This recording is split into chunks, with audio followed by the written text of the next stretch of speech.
you spend an awful lot of time to get ready for game week, and now game week is finally upon us, and so we're excited. Hello and welcome in. Today is Thursday, August 29th, and it's always college football. I'm your host, Greg McElroy. Thanks for being here. It's going to be an awesome show for you today. I know you guys that have been with the program for a long time. The last 2 years, we've been doing this show, and Thursdays are our bread and butter. This is what we specialize in. Nobody in the college football media world will dive as deep into these matchups as we will for you today. We have 5 big game breakdowns that we're going to do here on the show. And then we're going to dive a little deeper. We're going to give you 5 under the radar games, 6 under the radar games, 5 or 6 things that you need to be watching in heavy spread games, meaning when Ohio State plays Akron. I'm not going to tell you how Akron beats Ohio State, but there are some things I will be watching from the Buckeyes that might help us understand what they might look like when the competition increases later in the year. So let's not waste any additional time. Let's dive in with some big game breakdowns. Just so you know, when we do these breakdowns, it's in chronological order. So if you're sitting there thinking, well, why is that game third? That game's between number 1 versus number 3. I understand why that might be a bit confusing, but we like to go from noon Eastern time all the way through the nightcap. So in this particular case, Georgia Clemson will start things off.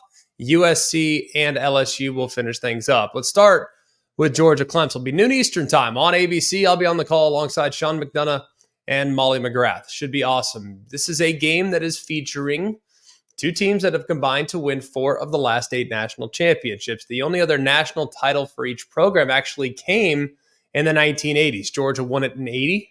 Clemson won it in 81. And these 2 teams used to play each other just about every year. So it's really cool to see them on the field. We saw it a couple years ago, and it should be really exciting. Other big picture items in this game.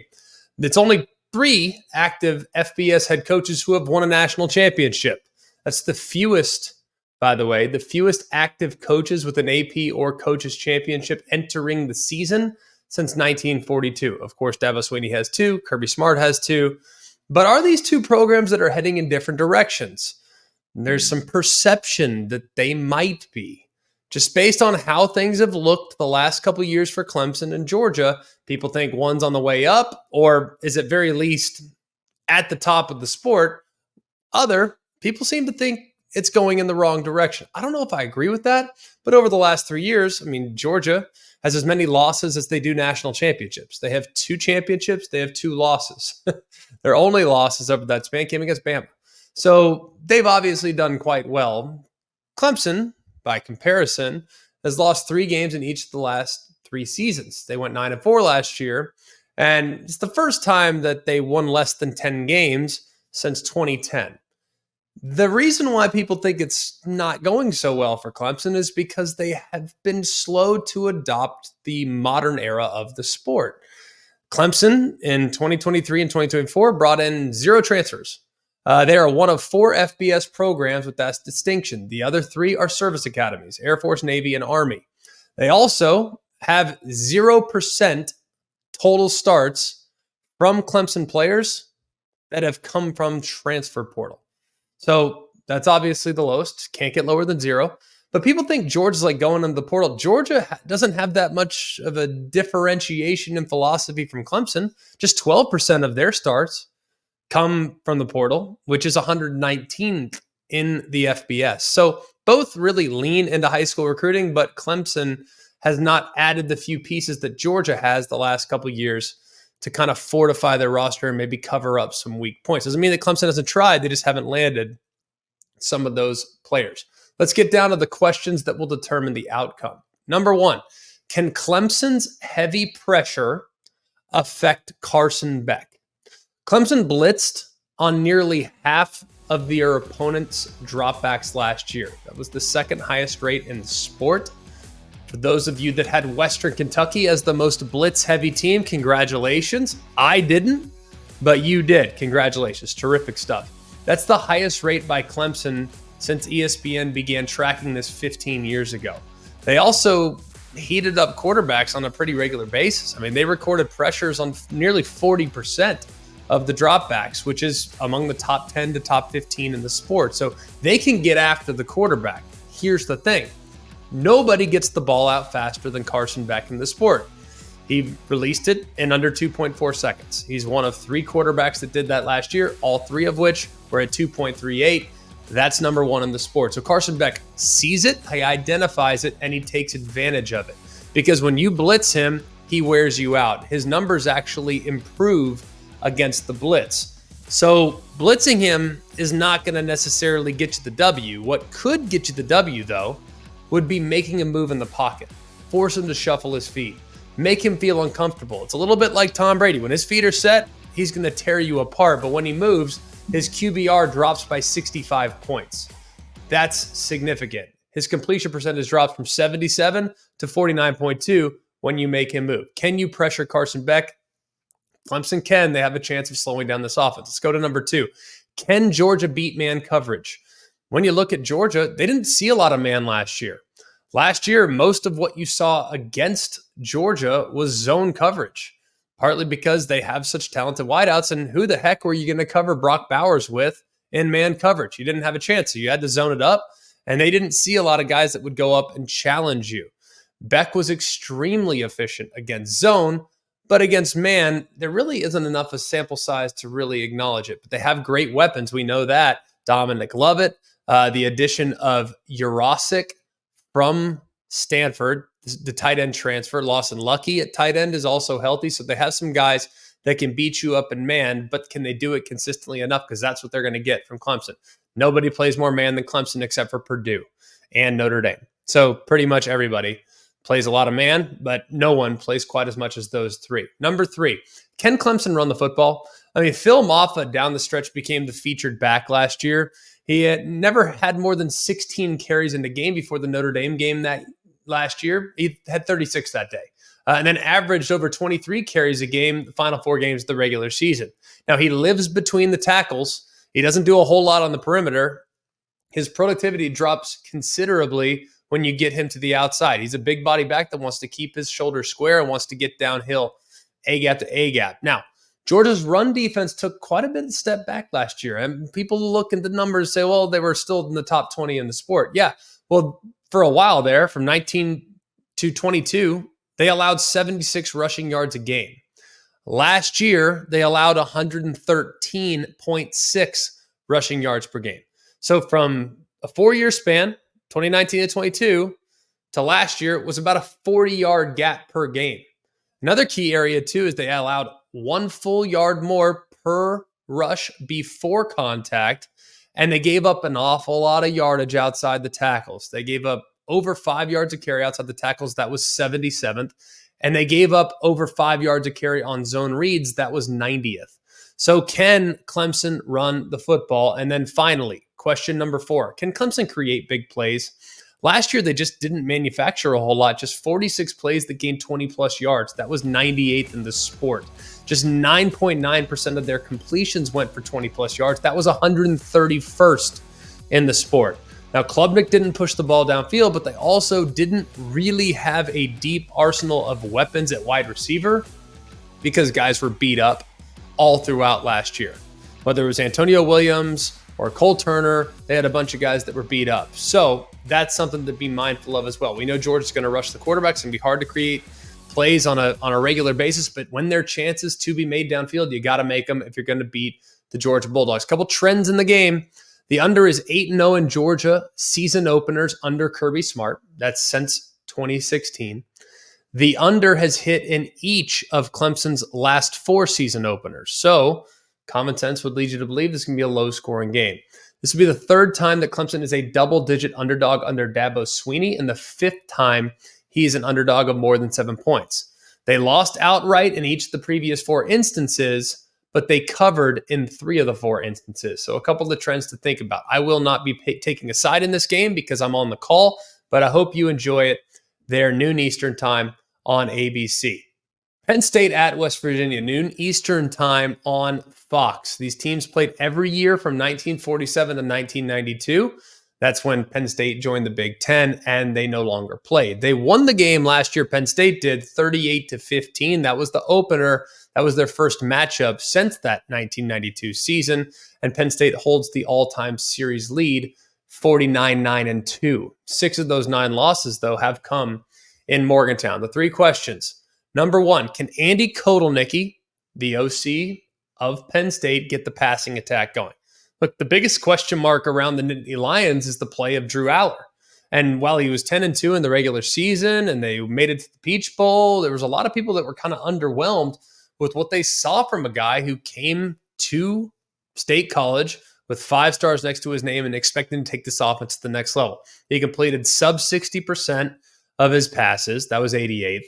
He threw 6.8 yards an attempt. That was 92nd. He averaged 7.1 air yards per attempt, so his average ball traveled just 7.1 yards downfield. That was 109th. Part of that, though, is I think that there were some question marks at wide receiver last year, and there shouldn't be that way this year.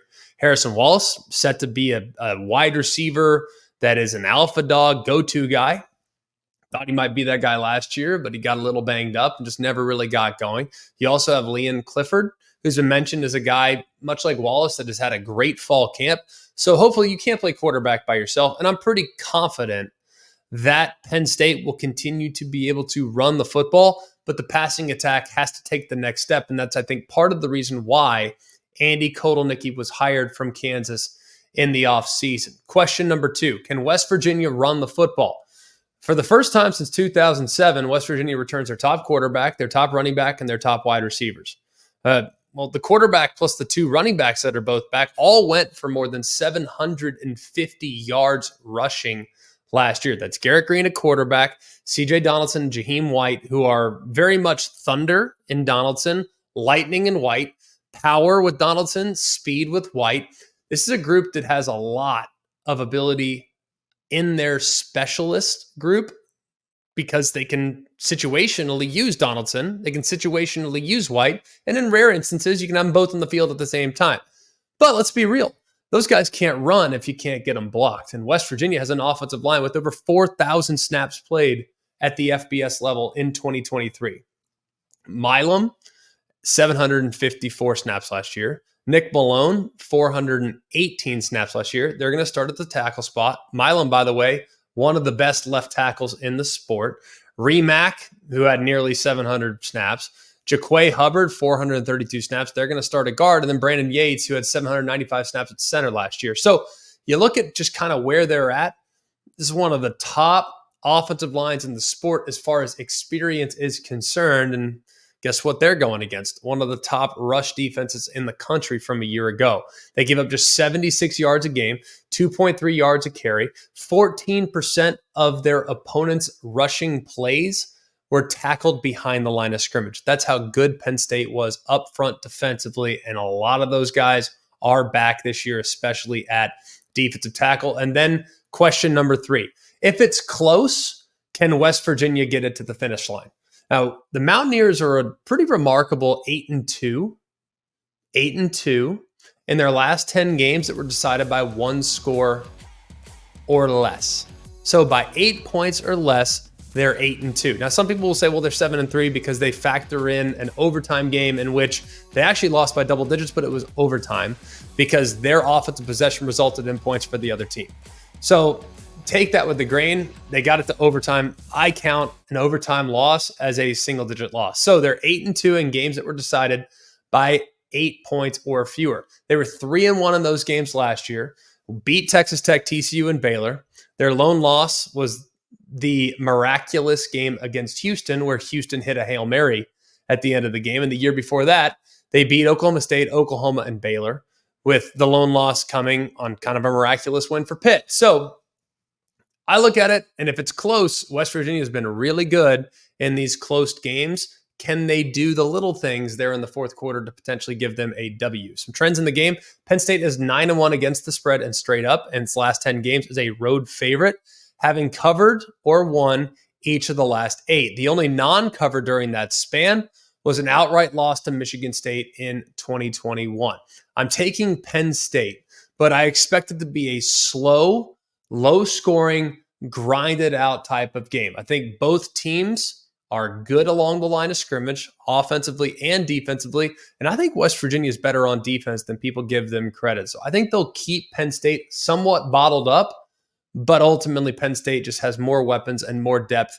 They'll make a big play or two that will give them the victory, but I expect it to be insanely close, and I expect it to be pretty low scoring.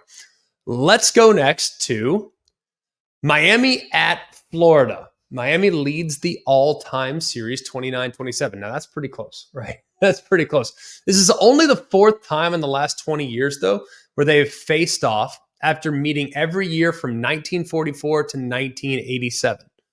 So it's been a while. This is actually the first time a ranked Miami team will face an unranked Florida team since 1959.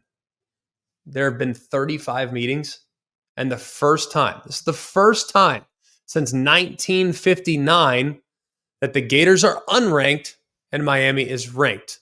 Ironically, back in 59, the unranked Gators that year actually won that game, and it was in Gainesville. Just thinking. Number one question in this game: how much of an effect does the home field make? Now, Florida gets the season rolling at home. They've been really solid. They've won 34 straight home openers dating all the way back to 1989. That is the longest on-field streak in SEC history.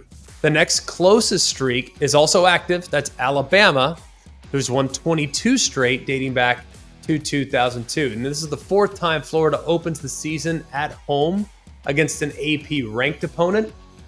In each of the previous three instances, the Gators won, including twice as an unranked team. Now, the Gators defended the home turf well. They went 4-2 last year. They were 1-4 away.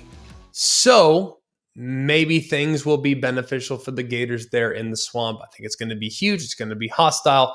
And we know that helmet communications are now part of the college game. Is it difficult for Cam Ward to hear? Is it difficult for the Miami players to potentially hear? And will it be challenging to communicate on the field in such a crazy, difficult venue? Let's go to question number 2. Can Miami's pressure affect Graham Mertz?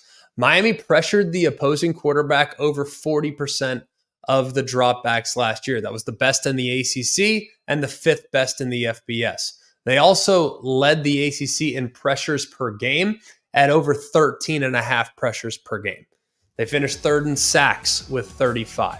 They have Ruben Bain. They added really talented pieces in the portal, one from Michigan State, one from NC State. They went out and attracted top-tier freshman talent that were highly regarded high school prospects that maybe they blossomed just like Ruben Bain did last year en route to a freshman All-American season. And the other thing with Graham Mertz is super efficient.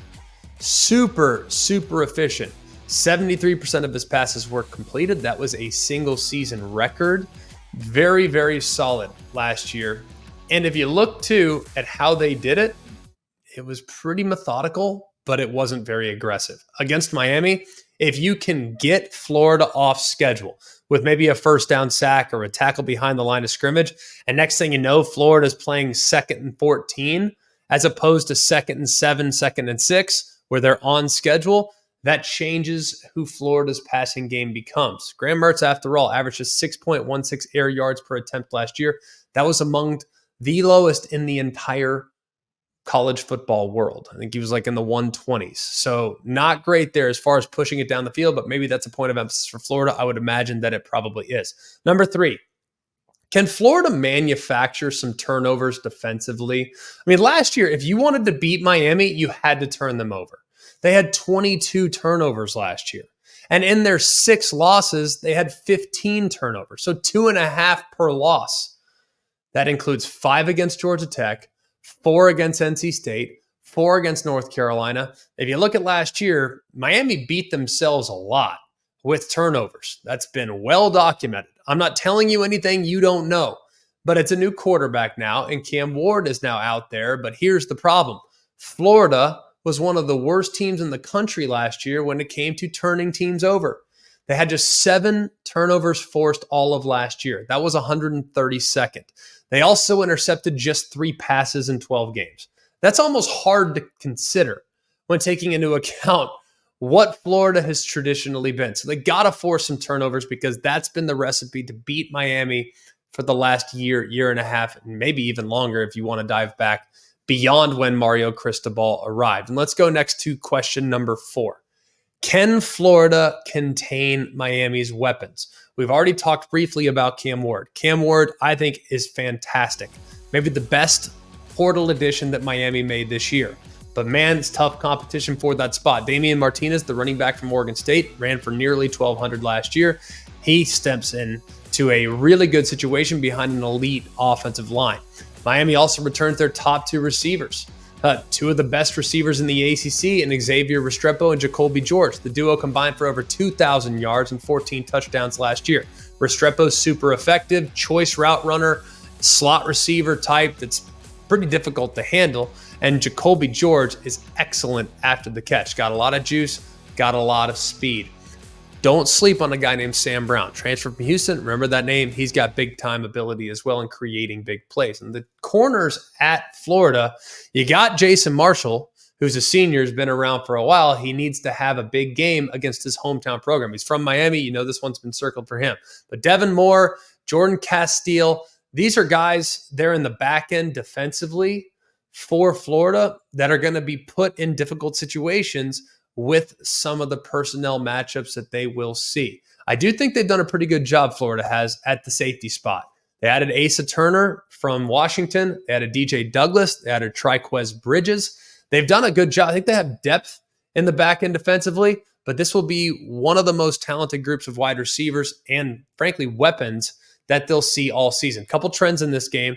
Against the Hurricanes, Florida is 0-8 straight up and 2-6 against the spread as an underdog since 1978. Florida was a home underdog in 2 games last year. They're most in the season since 2017. They went 1-1 against the spread in those games. They did beat Tennessee as a 5-point dog, though, so that's something to be mindful of. And Florida is 5-1 against the spread as a home dog since 2018. I'm taking Miami. I think their weaponry is too much for Florida. I still have to see it to believe it with Florida's progress defensively. I do think Billy Napier and company can shrink the game because I think they'll be able to run the football with some effectiveness, but I'm not sure they're going to be able to manufacture enough big plays against a questionable secondary for Miami. That's the one question mark on Miami's roster. Is their secondary going to be good enough to cover down against quality weapons? I think Florida has good receivers. I think they have good pieces in the passing game, but I don't know if they're going to put as much fear into Miami's secondary as Miami will put fear into Florida secondary. I'm taking Miami, but I expect that game to be really, really close as well. Notre Dame at Texas A&M. Notre Dame holds a 3-2 series lead, with this being the 3rd regular season matchup between the two. They last played each other back in 2000 and 2001, and prior to those regular season games, they met a Cotton Bowl a couple times. 87, 92, and 93, these two teed it up there in the Cotton Bowl, so should be pretty interesting. Mike Elko is the new man in charge there in College Station, went 16-9 as the head coach at Duke. He had back-to-back 8-win seasons. Pretty impressive in the ACC, especially when you think about just how challenging the Duke job was prior to his arrival. He won 65% of his games roughly, which is the best by a Duke head coach since 1945. So pretty impressive what Mike Elko was able to do. And now he steps in at Texas A&M to replace Jimbo Fisher. But here's where Jimbo Fisher excelled. Jimbo was pretty dang good these last couple of years against AP top 10 teams. Now you're going to sit there and say, well, Jimbo had a whole multitude of challenges when he was the head coach at A&M. Don't disagree with any of that. But when there was an AP top 10 team standing on the other sideline, he was pretty solid. They won 4 of their last 5 games against AP top 10 teams. Now, none of those games were last year, but still, he has been a bit of a giant killer in his last few years. A&M has been, at least, but Mike Elko now steps in. He's been a giant killer as well. We all remember his season opening victory against Clemson last year. Let's get to the question marks about this game and what might ultimately determine it. Number 1, can Colin Klein, that's the new offensive coordinator for Texas A&M, can his game plan neutralize a hyper-aggressive defense? Here's the thing. I don't think Texas A&M can just line up and block them. Just going to be honest with you. I don't think they can just line up and block. All right, hey, we'll take this guy. We'll take this guy. I don't think A&M, with the question marks that they have along the offensive line, I don't think they can just say, hey, yeah, we got it. We can hold it down. We're going to win that battle in the trenches. No doubt about it. I don't believe that to be true. The good news is Colin Klein comes from Kansas State. And he played quarterback. He understands the position, but he's also super creative offensively, especially in the run game. All right. They ranked in the top 10 in the FBS in jet sweeps. They ranked in the top 10 with multiple pulling offensive linemen, in some cases 3 pulling offensive linemen. They crushed it in quarterback design run game. Like, they did a lot of amazing things. And then when they got in the red zone, they scored. I mean, they were second in the FBS in red zone efficiency under Colin Klein. Now, on the other side, defensive coordinator Al Golden been super aggressive in college football in his 2 years. This is year number 3. They are 7th in pressure rate, 38%, and they've blitzed. They've blitzed at a ridiculous rate of 39%. That's 9th in the sport. Now, Notre Dame's strength, their defensive tackles, off the charts good. Riley Mills, Howard Cross, game wreckers. So I would expect Colin Klein to be real creative with how he tries to attack this defense, knowing the strength of the team is right up the middle. Let's go next to question number 2. Can Notre Dame's beleaguered offensive line block Texas A&M's defensive front? Now, Joe Alt and Blake Fisher, the 2 tackles from last year, they're off to the NFL. They've had a bunch of offensive linemen drafted since the 2018 draft. Notre Dame's been O-line U for the most part, but they lost their 2 tackles. They lost their center who transferred to NC State. They lost their left tackle who was likely to start this upcoming season, and Charles Jagasaw. He tore his pec a couple weeks ago. So if you look at just the offensive line, man, that's a huge question mark for Notre Dame.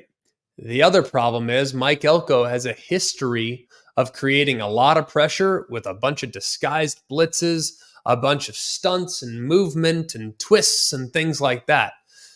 And he's got some really talented pieces to attack Riley Leonard with. That's the quarterback there for the Irish. Headlining the group is Nick Scordon.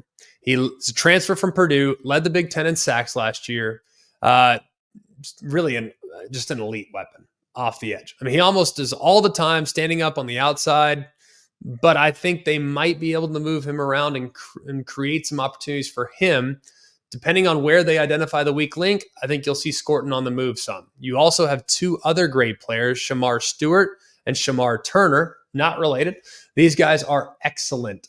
Shamar Stewart going to play a little bit more on the edges. Shamar Turner going to be playing a little bit more on the inside. But my goodness, these guys all move around. They're extremely versatile and they're extremely disruptive. So Mike Elko is going to put a lot of pressure on that Notre Dame offensive line because that might be the weak link for Notre Dame's offense. Question number 3, will Texas A&M's wide receivers be able to win against a super elite Notre Dame secondary?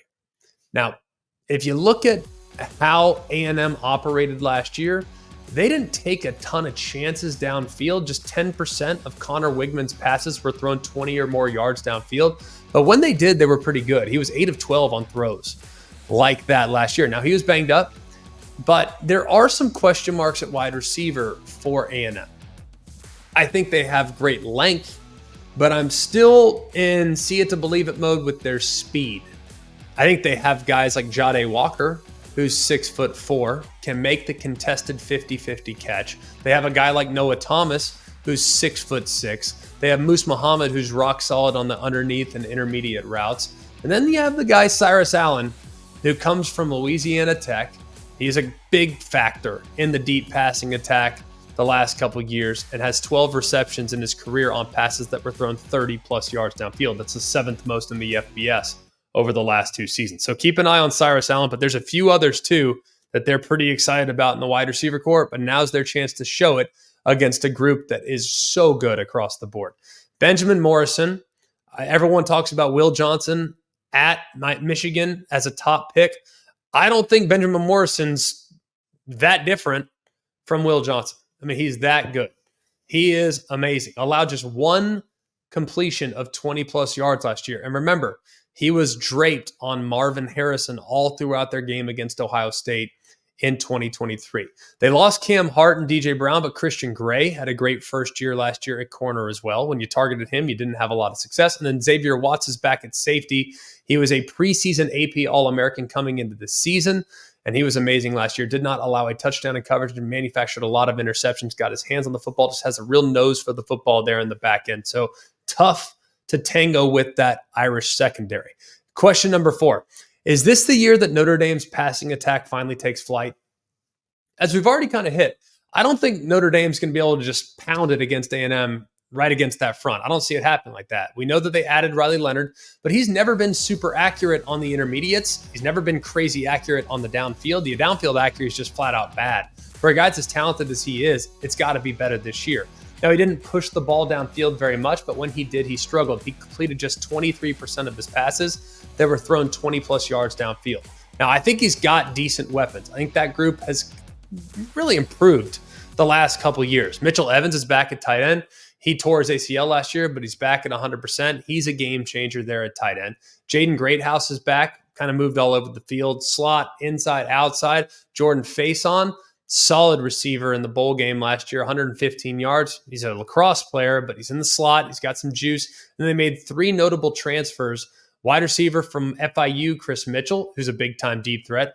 Bo Collins, who's solid and steady, pretty productive there in 23 at Clemson. And then Jaden Harrison is a transfer over from Marshall that also has great top-end speed. A couple trends in this game. Texas A&M, 3-0 against the spread against top 10 teams at home since 2020. That's tied for third best over that span. Georgia and Kentucky are both 4-0.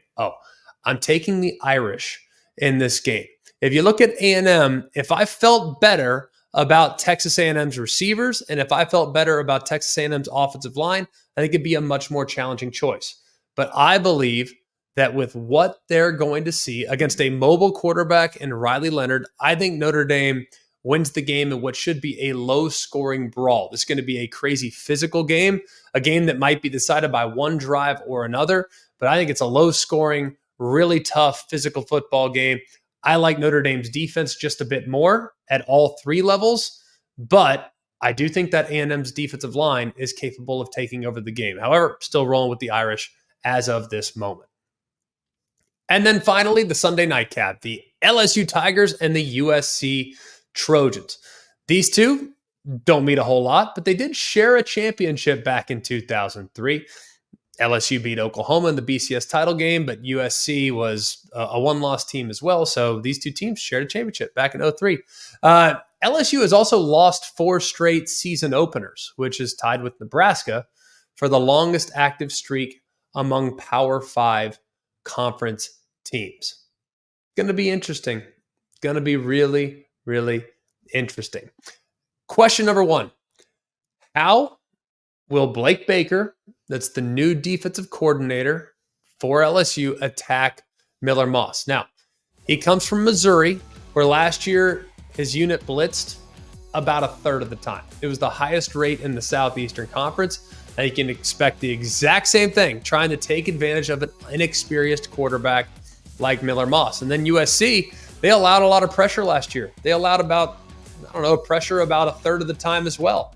They were 72nd last year in the FBS in making sure that Caleb Williams was upright. However, some of that can be attributed to Caleb Williams. I mean, he held the ball as long as just about anybody in the sport. So when looking at everything in this, I think Blake Baker is going to be hyper aggressive. LSU has great athletes. I think they're going to allow those great athletes to pin their ears back and get aggressive and kind of force the issue for Miller Moss and maybe accelerate his decision-making process, which might lead to a mistake or two. Number 2, can LSU's secondary contain USC's wide receivers? We all know about Zachariah Branch. The guy burst onto the scene last year. But other guys that you need to know in this wide receiver core. Deuce Robinson, he's 6'6", 215 pounds, and a really good deep threat downfield. Kyron Hudson was on the field a lot last year, didn't get the ball a whole lot, but I do think he's poised for a breakout season.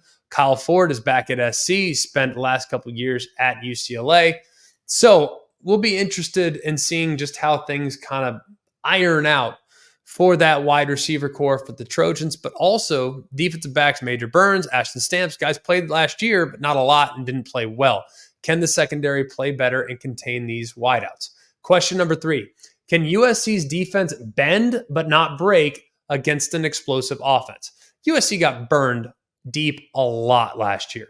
They allowed nearly a 50% completion on passes thrown downfield. That was 128th in the FBS and dead last in the Pac-12. The good news is they went out, they added 5 defensive backs from the portal and a whole new defensive staff. Now, here's what's going to be interesting. You look at Jaden Daniels, he's gone. Now the starting quarterback of the Washington Commanders, but in steps Garrett Nussmeier, who was really good throwing the ball downfield last year. On throws that traveled way downfield, he was 6 of 13. And the crazy thing is, his off-target percentage on throws 20-plus yards downfield was just 15.4%. That's one of the best in the country. Granted, small sample size, but he gave his guys a chance, and that could be huge when taking into account how talented this receiver core is. Kyron Lacey's back as the team leader in receiving yards.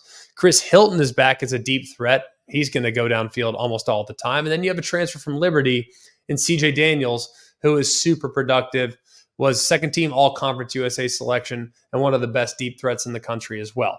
And then question number 4, can USC force some turnovers? An area where USC really fell off in 2023 was their turnovers. Okay, in 2022, they were plus 21 turnover margin. That was the best in the country.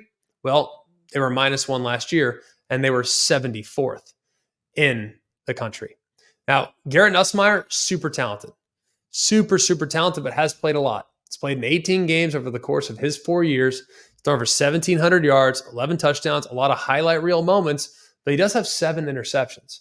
7 interceptions in limited time is not a great number. He's going to try some things. He's going to be aggressive, and I think USC needs to try to take advantage of his aggressiveness. A couple trends in the game. USC is 1-10 against the spread in neutral site games since 2014.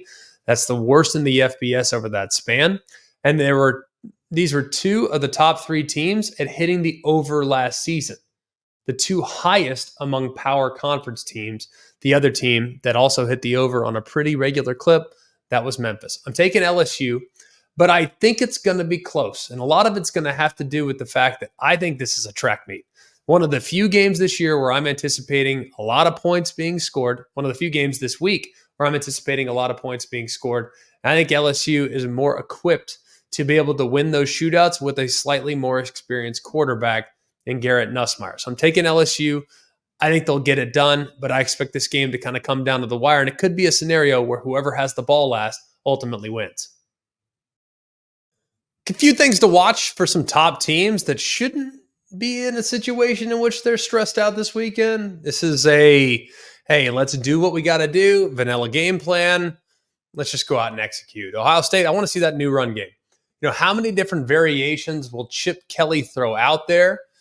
I think it's going to be kind of interesting to see this group utilizing some of the run schemes that UCLA utilized the last couple of years. And hey, that dynamic 1, 2, 3, 4 punch at wide receiver, running back, weaponry, off the charts good. Looking forward to seeing how it does against Akron. Oregon hosts Idaho. I want to see Dylan Gabriel's efficiency. Not thinking I'm going to learn a whole lot from this game, but I want to see how he operates. Does he look comfortable? How quickly is he getting the ball out? Will Stein last year, almost everything they did was at or near or around the line of scrimmage. Do they push the ball downfield a little bit more this year? Maybe just slightly more aggressive. Texas against Colorado State. Watching this game, I just really want to watch the new wide receivers. It was Golden, Bolden, Bond, Nyblack. I'm really interested in watching these Texas wideouts and just to see what kind of rapport they have with Quinn Ewers. That'll be real telling for me as I watch this group closely. Alabama is taking on Western Kentucky. Western Kentucky, told you a little earlier in the show, nobody blitzed more than them last year, nearly 47% of the time, the highest rate in the country. Well, Jalen Milroe's super electric, but he does hold the ball longer than any Power 5 quarterback last year. He held it for over 3.2 seconds before he released it. National average is about 2.7, so he's a half second longer than everybody else. Well, against a team that's bringing a lot of blitzes, I want to see that ball getting out. I don't want to see him win with athleticism. He can do that against Western Kentucky, but can he do that against Tennessee? Can he do that against LSU? And can he do that against Georgia?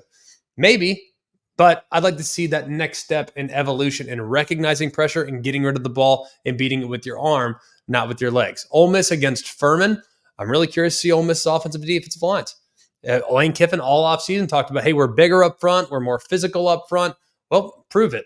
I want to see guys mowing the opposing player off the ball. I want to see the defensive line denting the pocket and making the Furman quarterback and passing game struggle. Michigan against Fresno State. I want to see Alex Orji throw the football. I mean, we've seen him throw one pass in his career. I want to see more of that. And I want to see a few ways in which maybe they're putting him a bit like, what does the offense look like with him? Are they moving the pocket? Is there misdirection? Are they utilizing quarterback run as much as I think they're going to utilize quarterback run? So I'm curious to watch Alex Orji there when Michigan takes on Fresno State. A couple of things I can't wait to see. Nico Iamaleava, second career start. Avery Johnson, a couple of the young quarterbacks, super stoked about. Also excited to see Jackson Arnold, who teed up on Friday night against Temple for Oklahoma. A couple under-the-radar games to watch and keep an eye on. I'm not saying you need to be all the way in on these games, but things that are certainly worth keeping an eye on. North Dakota State and South Dakota State. What are the odds that both those schools cover against FBS teams? Now, North Dakota State's a 10-point dog against Colorado. South Dakota State's about a 10-point dog against Oklahoma State. Two very different teams. Colorado, a team that wants to win with athleticism, play the game on the perimeter, against a team in North Dakota State that really wants to emphasize the line of scrimmage. This will be a great indicator to see just how much better Colorado is along the offensive and defensive line, because we know what North Dakota State is. If they can move the ball against Colorado, what will that mean for how they're going to fare in the Big 12, a league that I think is really all about the line of scrimmage? And then Oklahoma State, they're much more prepared to weather the storm against the South Dakota State that's kind of comparable to Oklahoma State. But if their defense doesn't get better and they still struggle on that side of the ball, look out. That game could go the distance as well, because South Dakota State is a better program than North Dakota State right now. So maybe they can give the Pokes, a team with legit playoff expectations, maybe they can give the Pokes all they want. North Carolina at Minnesota, really interesting game. Lines been bouncing all over the place. Is Minnesota fully healthy? Also curious, how is North Carolina going to handle their quarterback situation? I mean, are they going to roll guys? Are there going to be multiple guys playing? Are they situational players? Max Johnson's expected to get the start, but there's other guys that are also factoring in there as well. Ohio's at Syracuse. Ohio won 10 games last year. Syracuse has a completely rebuilt roster under Fran Brown, who's kind of really turned everything over there at Syracuse and quietly has significantly upgraded their personnel. Richmond's at Virginia. Richmond won 9 games each of the last 2 years. Virginia just named Anthony Calandria the starter. They've won 6 total games in the last 2 years. So can Virginia take care of business against the in-state FCS, super solid FCS team in Richmond? And then Miami, Ohio's at Northwestern. Miami, Ohio, look at what they are. They're pretty good. They won 11 games last year. They got Northwestern, Cincinnati, and Notre Dame in the first 3 weeks. Now, I don't think they can get Notre Dame, but can they get Northwestern and Cincinnati? Certainly worth keeping an eye on. A couple giant killers. We give you this every Thursday. Just some teams that need to be super careful with, all right? You don't want to play these teams, especially this weekend. I don't think there's any benefit to playing these teams, and I wouldn't be that surprised that these teams either cover or make it very difficult for the team they're playing against. We'll start with West Virginia. They host Penn State. Already kind of talked about that. Be careful. If West Virginia can run the football with that experienced offensive line and their 3-headed monster rushing attack, this could be a very difficult game for the Nittany Lions. Wyoming against Arizona State. Be careful. Wyoming is not a team you want to mess around with. We saw Wyoming go toe-to-toe last year with Texas. Arizona State 8 Texas. So can Wyoming maybe pull off the outright upset against Kenny Dillingham, who's going into year number 2? And then finally, Vanderbilt against Virginia Tech. I think Virginia Tech will win the game, but there's a lot of hype around Virginia Tech this year. A lot of hype, and nobody's talking about some of the upgrades that Vanderbilt has made on both sides of the ball. Clark Lee's done a pretty good job in talent acquisition this offseason. Maybe they can make life difficult against a team that has super high expectations and a ton of pressure riding on this season. That will do it for us here at Always College Football. For all of you that have been following us for years, we very, very much appreciate it. We're glad that you're here with us on Thursday before week 1 of the season. We have so many more weeks to look forward to, so pace yourself. Continue to like, rate, and subscribe to the show wherever you get your show. And remember to follow us on our social media at AlwaysCFB on both Instagram and on Twitter. So for all of us here at Always College Football, from Mark, Jake, Jack, the other Jack, I'm Greg. We hope you have an amazing day. And remember, it's always college football. Hey guys, it's Greg McElroy. Thanks for watching Always College Football. Make sure you like, rate, and subscribe to ESPN's YouTube channel and wherever you listen to your podcasts.